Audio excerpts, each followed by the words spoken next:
He has freely offered his time and years of experience to those who have attended.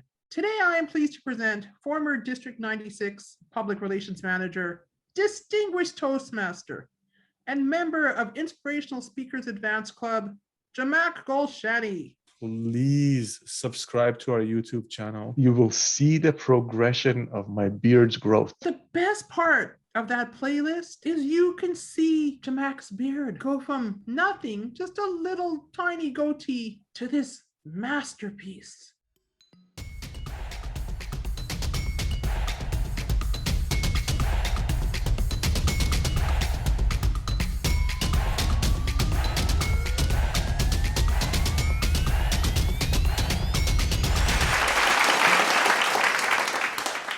Can I talk now?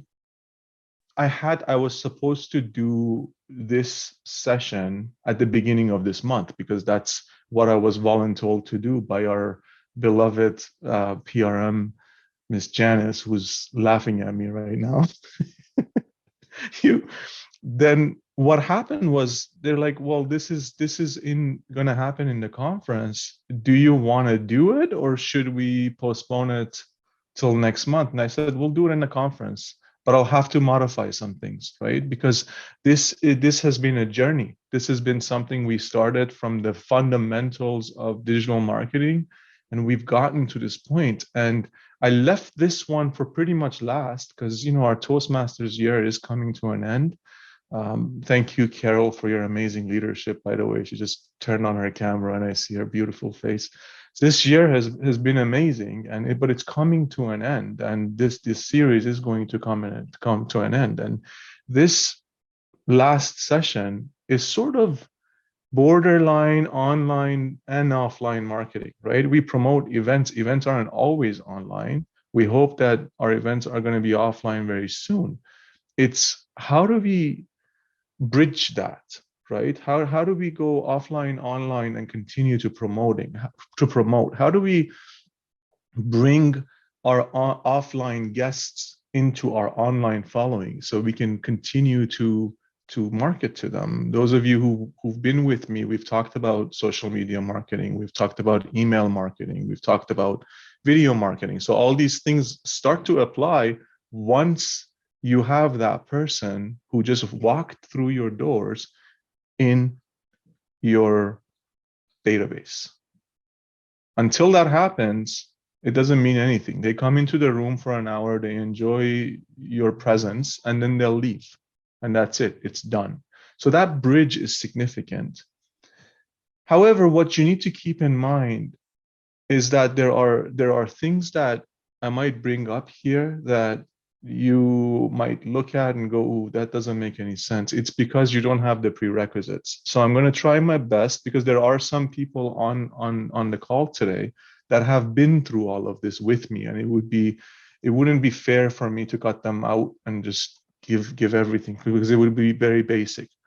Last thing I want to say about these sessions is that I discuss strategy, not the details and minutia of how to do things. My goal is for you to be able to walk away with a list of items to go check out in order to be able to do what I'm sharing with you, or hire somebody if you have the budget for it, and if this happens to you're using this towards your business. So it's important to keep that in mind. You're not going to walk away from this and say, okay, now I'm an internet marketing guru and I'm able to run events online and offline and make it all fly, right? And that's true about the entire series. So with that sort of long prelude, what we're going to do today is we're going to go look at various platforms that we can host events on, various platforms that we can use to promote events once you have your event. But then what else we're going to do, and I think this is where the most fun is going to happen. We have about 50 people on this call.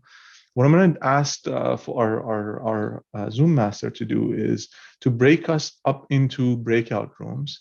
And in the breakout rooms, we're going to do something that is going to be very useful, I think, to our Toastmaster clubs, right? To our Toastmaster community. And I think it's a very timely place to do this right now, because I think we're on that cusp of starting to move into hybrid meetings and start to bring our neighborhoods back into our open houses and stuff like that. So these events are going to be valuable. So once you're done typing into chat what you're hoping to learn in the next 90 minutes, go ahead and type the name of your club into the chat, because that's something that will come up. I want you to start thinking about your club. I want you to start thinking about why your club is special. And then when we go into our breakout rooms, those are the discussions we're going to have, but I'll prep you for those as we go there. So I will look into chat once in a while to just see what you guys have typed, and I will save it, and I'll be able to, I will give you my email address at the end. That way, if there is a specific question in there that I didn't address, we can reach out and we can work on it. All right, so events. When you go from the part where you're planning an event, right? If you look at an event, any event, whether it's online or offline, you look at this amazing conference that has so creatively been brought to us in this format. There's a lot of thoughts, strategizing that Adrian and whoever he was partnered with, and probably the trio, did in order to bring this to us. This didn't just happen, right? There's work that's put in, but that's not what I'm talking about. I'm talking about the creativity behind it. I'm talking about the actual work that was put in at the onset of, oh my God, we're going to be online. We're not going to be able to just repeat whatever the hell we did the previous years. We're going to have to come up with something that is delivered online, but it's engaging, but people aren't going to get tired. I mean, you start to think about all these aspects. There's a lot to it, right? That's the strategy. That's the thought that goes behind all of the planning. Once that's happened and you start to implement the plan, you start to execute the action items that you have on your list, at some point, you come to promotion, right? You come to, okay, here's my event. How do I promote this? How do I get this in front of the right people, And there's a video in the playlist called Customer Avatar. I strongly suggest you watch that one if you don't watch anything else, because you need to understand who it is that you're presenting your event to. Because if you put the right event in front of the wrong person, that's not going to work, right? The right event has to go in front of the right person for them, not to only for your numbers to go up in terms of the people who are attending, but also for you to have quality, right? For people to walk away thinking, I got something out of this. This was wonderful, right? So that's a very, very important thing to do. When you're at that point, when you're at the point of promotion, you're going to have to make some decisions in terms of, where am I going to sell my tickets? Which platform, if you're doing it online, and that's what we're discussing here. That's the number one decision you're going to make. Then once you've made that decision, then you start to think about all the things that go around it. If you go back and watch the videos at the very beginning of the playlist, we talk about the pillars of digital or internet marketing, and their conversion and traffic, right? Not street traffic, the traffic that happens online, right? So conversion means what happens on the web page. So whatever the web page is, that landing page, traffic is all the activity you do to send people to that page. Hopefully that makes sense, but go watch the video. I know it might go over some people's head if it's the first time you're hearing stuff like this, but what the decision you're making here is about the web page, right? It's about where the conversion is going to happen. Now, sometimes we're not selling tickets. It's free, right? The conference this year is free, but there's still conversion, right? When we got that link that said Eventbrite, the Eventbrite link, We got on there, we had to fill out our information, and then we got an email with the details about the session. That page, that landing page where we filled out that form, that's the landing page that we're talking about, right? So you need to make a decision about what that landing page is going to be. If you are doing business for yourself, right? If you're selling something and that's what you're thinking about, that's what you're having the event about, it's probably very good to have that on your own website. So that we've talked about email marketing before, lead generation before. This is a part of that. You're capturing all the leads that are coming in. However, there are also platforms that are just meant for doing this. And that's what we're going to discuss. The rest of it are tools, platforms that allow us to send traffic to the web pages. Now, what's been happening is the social media, the sites that allow us to send traffic to these web pages are also one by one integrating this ticketing system into the event as a feature of the event. And that's amazing, because what's happening is they're saying, hey, I don't want the traffic to go somewhere else. I want it to be here. I want to capture the entire traffic, right? So let's go over and look at Facebook first, because it's the most popular place we see people promoting and people putting the events up. If you go to your Facebook, and this is my Facebook page, yours is going to look a little bit different. And don't worry about private stuff that's coming up here. Ray always takes care of me with all of that. If you go to facebook.com/events, or you may have a navigation button on the left-hand side that says events, it will bring up a page like this. And on the top right, you'll see it says top this week online events. This top events is basically the events that have a lot of engagement, and it's showing you those events. If I click on one of these things, there's no affiliation with any of this. I'm just clicking on something random. So please, if it's inappropriate, don't mind me. Treating trauma with, okay, that's psychedelics. I don't know. I don't know for this crowd if this is okay or not, but if it's not, I'm sorry. The details you see here are the type of details that you need to have prepared when you go to put your event together. So you're going to need an event description. You're going to need an event title. You're going to need some graphic assets that are going to be the banner of your event. Each one of these platforms, and I'll show you all of them very briefly, not all of them, but a few that are important very briefly here today.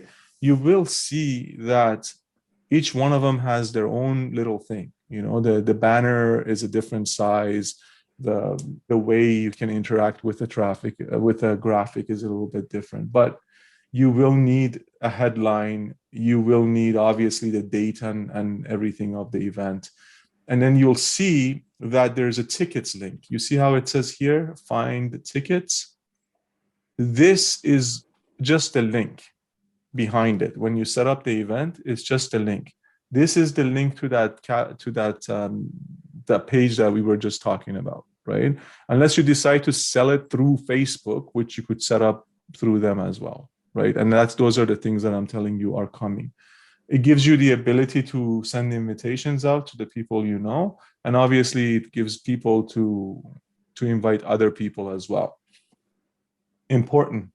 This discussion section here, if my computer cooperates with me, right here. So this is not a very good example of it, or maybe if I actually say I'm going, then it will open up the rest of the discussion. This is where your content strategy will work, right? So the thing that will lead to next that we've discussed over and over again in the previous sessions is content. Content is everything. Just because you posted an event, it doesn't mean it's going to work, right? You need to engage people. You need to tell people why. You need to tell your audience why they should come. That's the reason that client avatar study is super important, because that tells you what kind of content to produce, right? And in those videos, we have ways of how to promote content as well. So let's say you're doing how to create content. I apologize.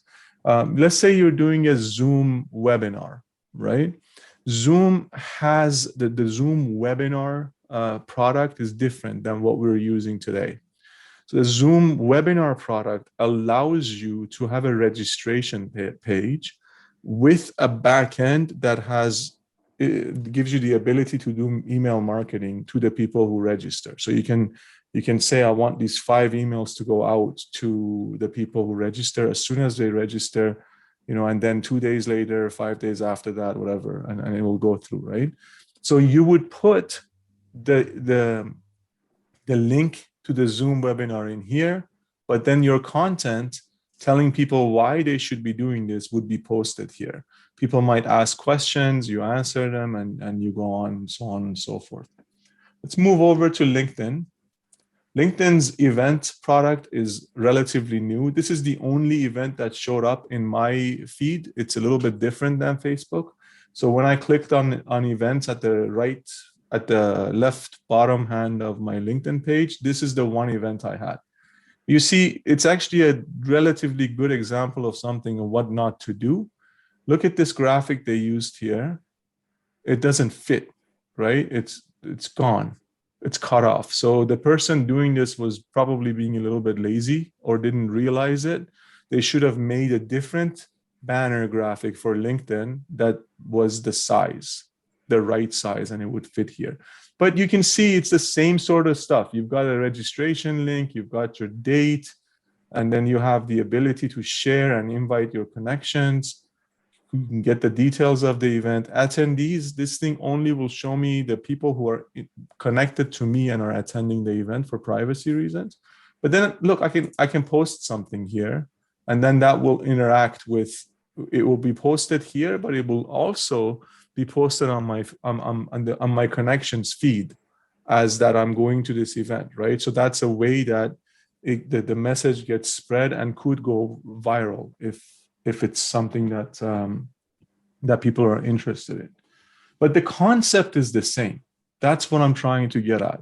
The concept is virtually identical. It's just where the information goes that might be a little bit different. Before going to the next two, which are quite a bit different, Eventbrite and Meetup, what I want to do is I want to talk about Instagram briefly. Instagram is very popular. Instagram does not have a way for you to post an event, but it does have something very cool. You can post on your stories in Instagram, you can post or publish and post a countdown to an event.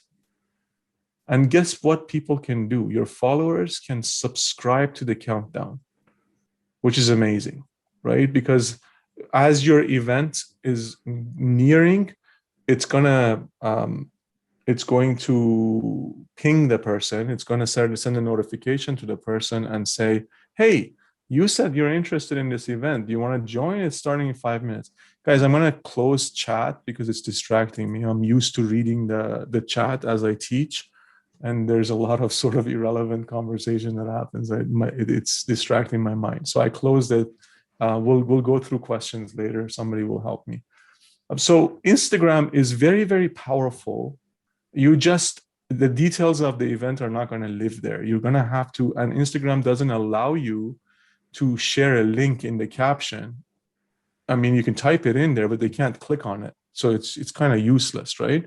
So you're going to have to change your bio to the link, right? So inside the bio, you can go put the registration link to the event, and then people, for the duration that you're promoting the event, or there is something called Linktree that you can use.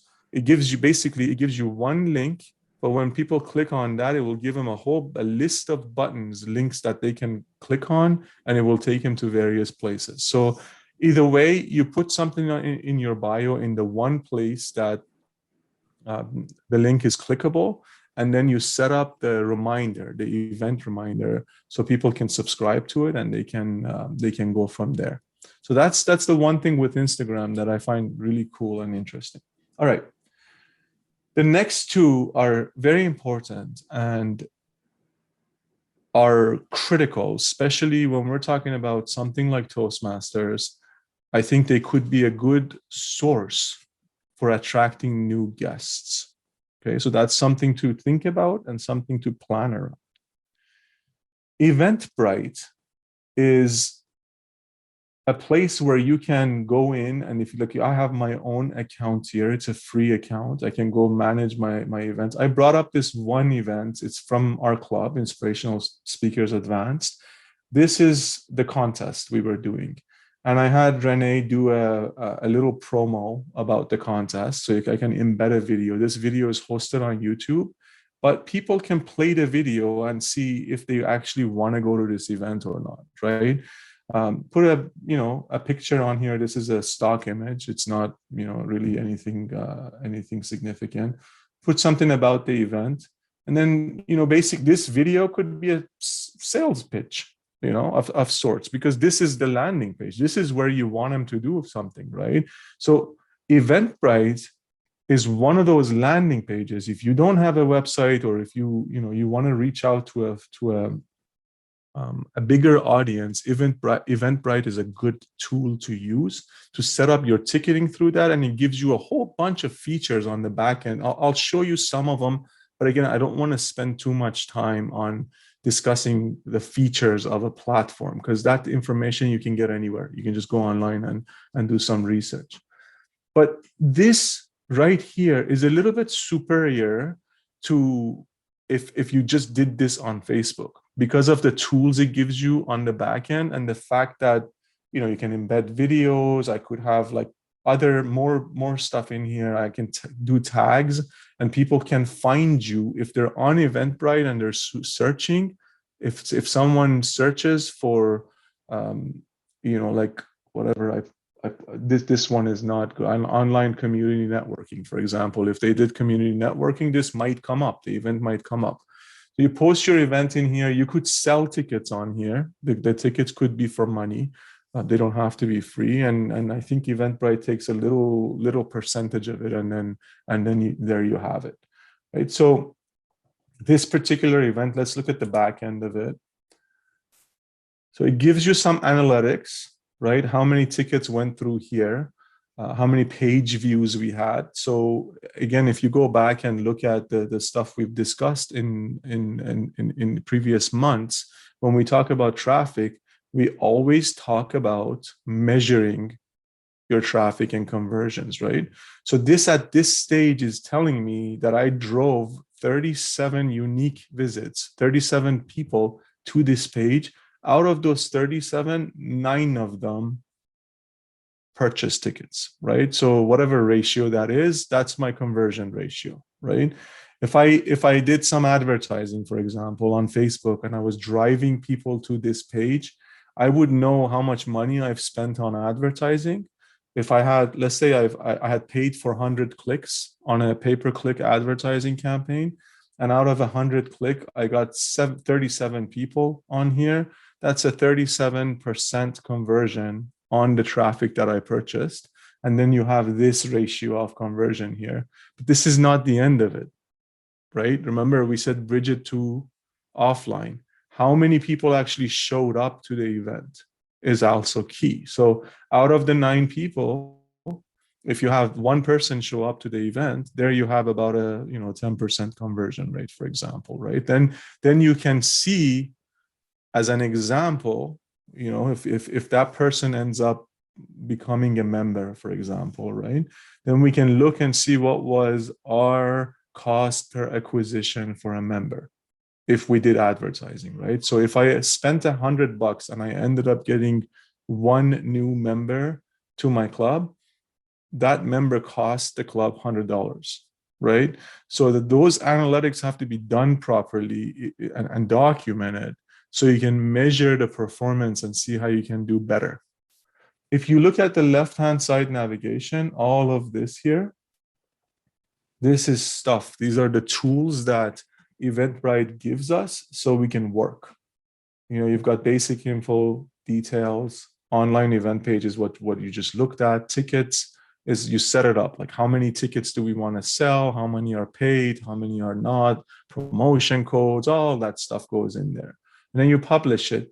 Down here, you have marketing tools.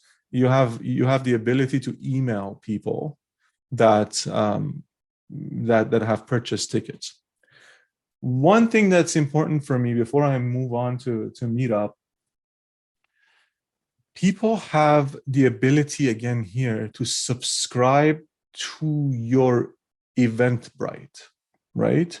So all of you, if you haven't done so already, go to District 96 Eventbrite and click on that little follow link, right?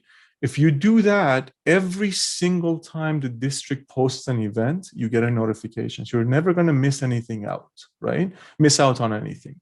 So that's important. That's an important tool. Basically, it gives somebody the ability to put their hand up and say, hey, I'm interested in what you're doing. I want to hear about it. So that subscription, if they come to one event and subscribe, basically gets them on some list that you have the ability to market to, that gives you the ability to market to that person until they unsubscribe, right? They're giving you their permission to tell them about your events automatically. You set up the event, you don't worry about it, they get a notification. Every time somebody posts, I think it's Kevin at the moment this year, who posts something on Eventbrite, I get pinged right away. District 96 just posted this. I never miss any of those things, right? So that's significant. That is a really, really important feature. And you can ask people who show up to your event, hey, if you're interested in hearing more about what we're doing, our other events, please make sure you follow us on Eventbrite, right? And you give them the link so they can do that. Now, Meetup. Meetup is a funny little platform, and it's changed so much since its inception. If you know how to use Meetup properly, it's a goldmine. If you don't, you'll get disappointed pretty quickly because they charge money, right? It's not a free account. You have to pay. The district has Meetup accounts, and that's a different story. Each year there are promotions for some clubs that can take advantage of that. So you can reach out to your area director, division directors to figure out what's going on this year with our Meetup group and how you can use the district's Meetup group. But we're talking in general right now, and this is the thing you got to keep in mind, because I think if your club has the budget to have your own Meetup account, that makes the most sense. And I'm going to explain why I say this and how this works. Meetup allows you to, as an organizer, to create groups. Okay, so this group, for example, some of these groups are mine, some of them are not mine. They're just groups that I subscribe to. So this group, it says Oakland Public Speaking and Personal Growth, right? I used to live in California for 15 years, and this used to be my Toastmasters club when I was in Northern California.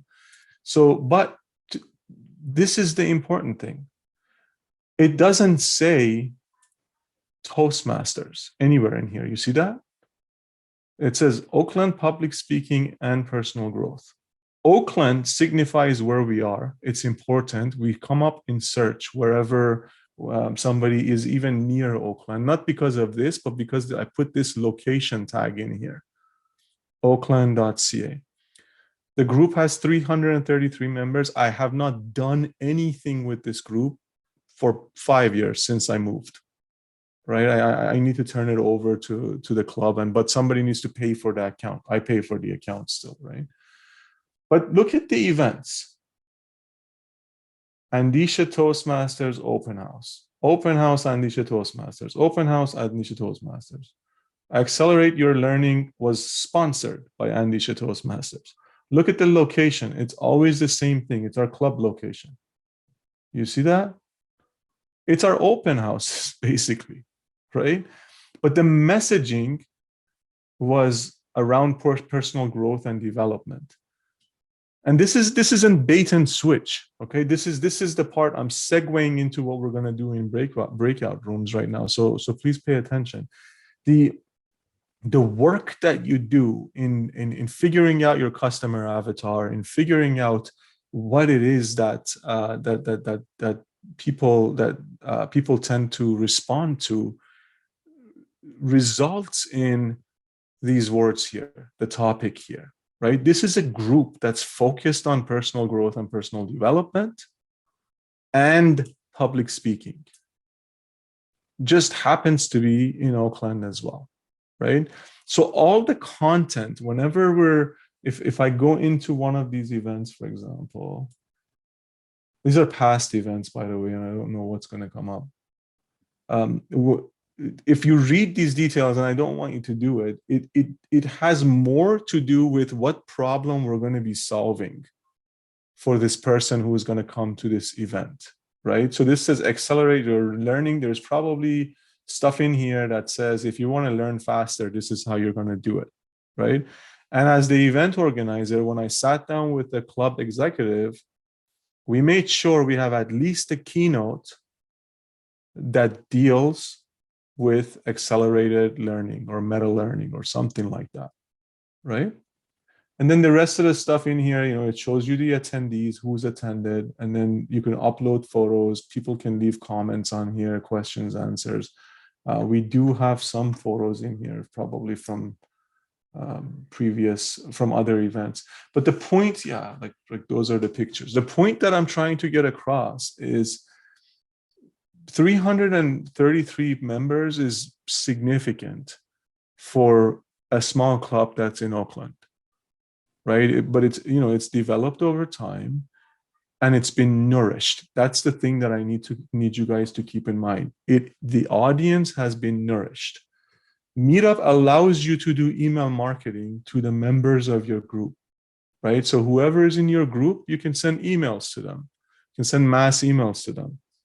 So if you're gonna do an open house mid-May to get new members, that's your open house for the month, and your topic is going to be around mental health, for example. It's mental health week is coming up, so I'm just using that as an example, right? And again, keep this in mind because we're going to go into groups and discuss this stuff. You have to make sure your club has the ability to deliver what you're promising on. Otherwise, people are just going to get upset with you. It's not going to work, right? So you decide what is that topic that we're going to discuss. But this is my point. If the event is on the 15th, you start promoting it now. And the way you start promoting it, if you have an existing meetup group, could be a campaign of 3 or 4 emails that are being sent through the meetup group, right? So you log into Meetup and you send the message to the group. And basically you're giving them the reasons on why they should come, right? So promotional strategies that we've discussed before, email marketing, content creation, content management, video marketing, all of that stuff, social media, all of it applies to the event still. This just has a target group, right? It has a target group of people and people just get added to it. You don't have to do anything in terms of attracting the people to join the group. They'll search, they'll find it, and then they'll get in here and interact with it. Okay, I'm gonna stop. I was hoping to get here at 11 o'clock, but we started a little bit late, so we're good. I'm gonna stop here, see if there are any questions in this section. If for those of you who've been following the chat, that I can address before we go to the next section. When starting a business, what is the best one to promote your business? That's a very good question. It depends on your business. It depends on your budget. It depends on what your roadmap is. If you already have a website, then you should be promoting on your website so people come to your website. If you don't have a website, don't have a budget, go with a free account. Grab a Eventbrite account. It's free. Post your event on there. Grab the link. Shoestring budget, right? You don't have anything. You start just marketing it. Send the link out to your contacts and get that first event off the ground. Make some money, and then you can start to add other things to it. I think you might have answered Ray's question there.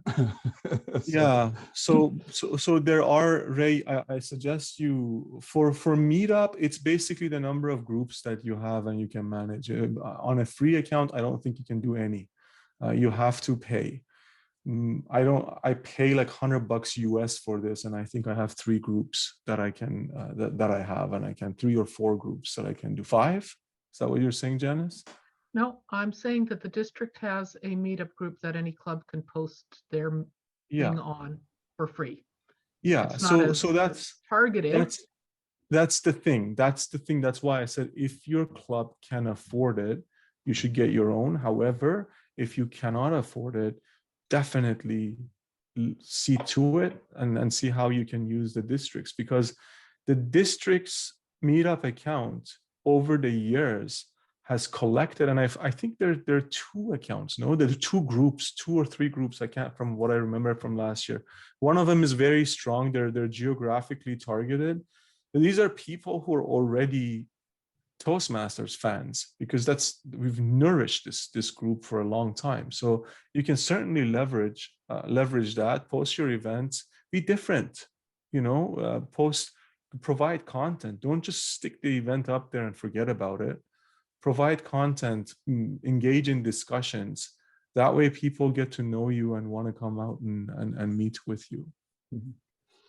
So we got a question from Linda about how do you feel about using LinkedIn? I love LinkedIn. I really love LinkedIn because it's a pool of professionals, and the events feature on LinkedIn is relatively new. Your messaging on LinkedIn has to be a little bit different than what you do on Facebook. You have to keep in mind who you're dealing with. You have to keep in mind who your network and the network of your club members are who are on LinkedIn, because your club members hopefully are helping you promote. So when you post the event on LinkedIn and they come and say I'm going, and they put a comment on there, do discussion, every interaction they do with the event, it gets posted on their friend's feed, right? So it attracts attention. It attracts a lot of attention. But go in with a messaging that's professional, right? Go in with a message like, let's say something like 5 steps to improving your presentation skills. That's what the event is about. That's your keynote speech, right? I mean, you look at an open house, and I don't want to, give away the farm here, because I want you guys to go and discuss this, right? But what's an open house? You give some information, you give people the ability to interact and have some fun, and you have some testimonies. That's an open house. And at the end, you have the call to action. Would you like to become a member? They sign up if they want to. That's an open house. So you think about, what are you actually giving them, right? What is the benefit? What is the added value? Why should somebody spend this precious life with you in that open house? And that should be presented on whatever platform you're in.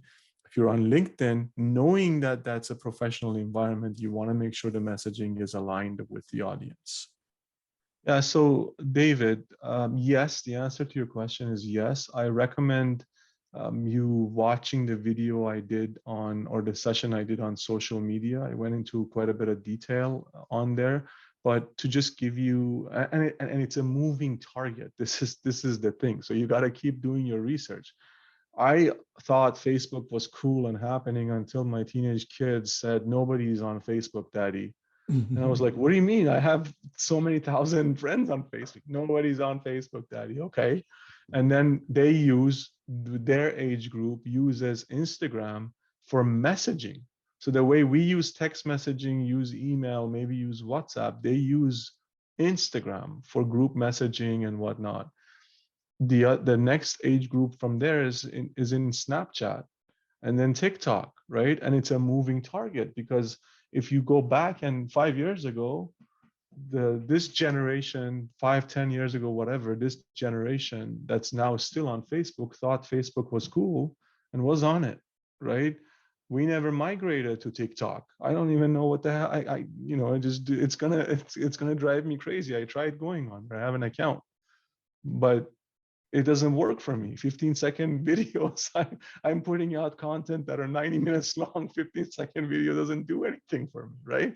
So you got to make sure you check the audience, and definitely 100% they're different if the person is 40, 60, or 20 years old.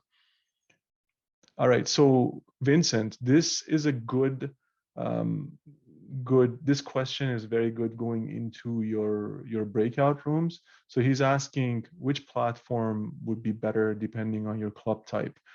If you know, if you've identified the target audience and you understand the answer to that question that David asked, you put those two together, you have the answer to your question. So depending on your audience, you go to the right platform. So Julie, I love that question. And my answer, my personal answer is 100% absolutely. Because shotgun marketing never works. If it does, it is very, very expensive, resource intensive. Expensive, that doesn't just mean that you're spending money. It's very resources intensive, meaning you're going to have to put manpower into it and do everything. Plus, again, if it's very specific, the stuff you do in there can be more valuable to that audience, right? You take our club, for example, inspirational speakers, that you can tell from the name what our focus is, right? So if someone's in here and they're thinking, I want to be able to inspire other people, that's the advanced club you can go to, because that's the focus. But if someone is thinking, I want to be able to present better when I'm at work, present information better, maybe that club is not the right club, and it's better that you don't join that club. Does that make sense? So that for that reason, Julie, I think the answer to your question is, for me, at least my opinion is yes, absolutely. So your action item is the links for the playlist is in the chat, and I'm sure somebody will put it in there again. Go check it out. While you're there, please subscribe to our YouTube channel.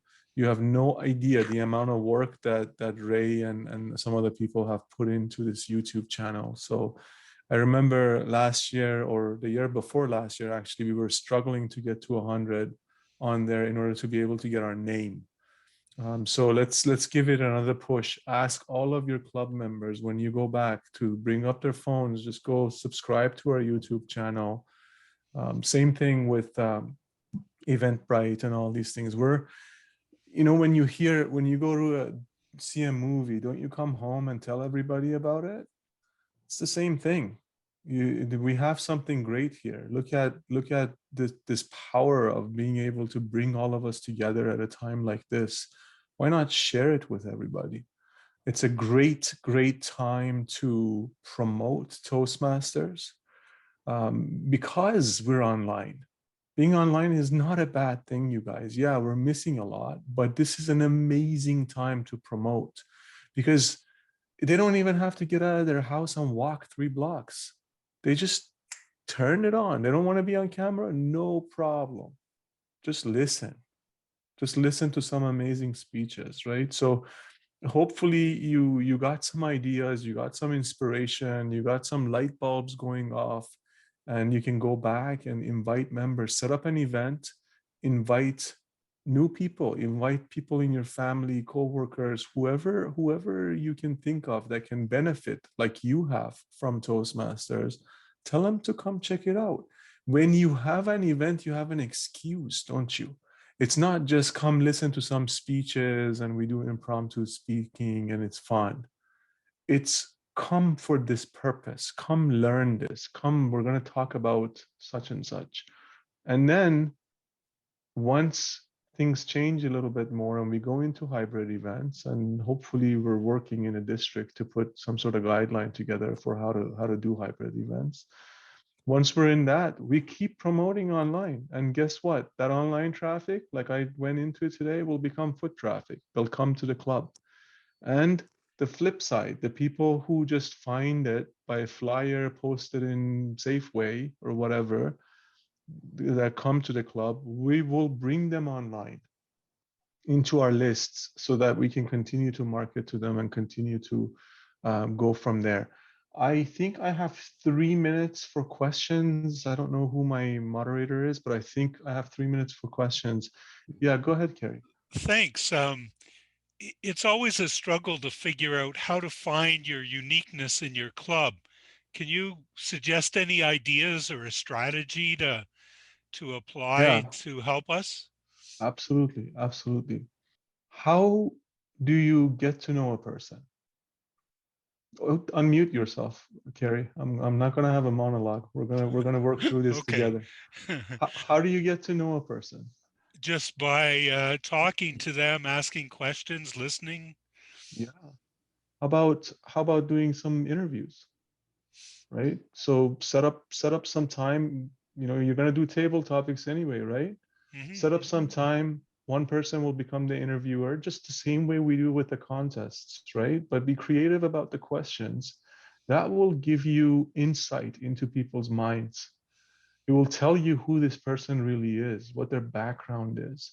Invest in the members of the club. So I think that the VP of membership, one of the things the VP of membership should be doing is get to know who the people in the club are. Who are the members? What attracts them? Why are they here?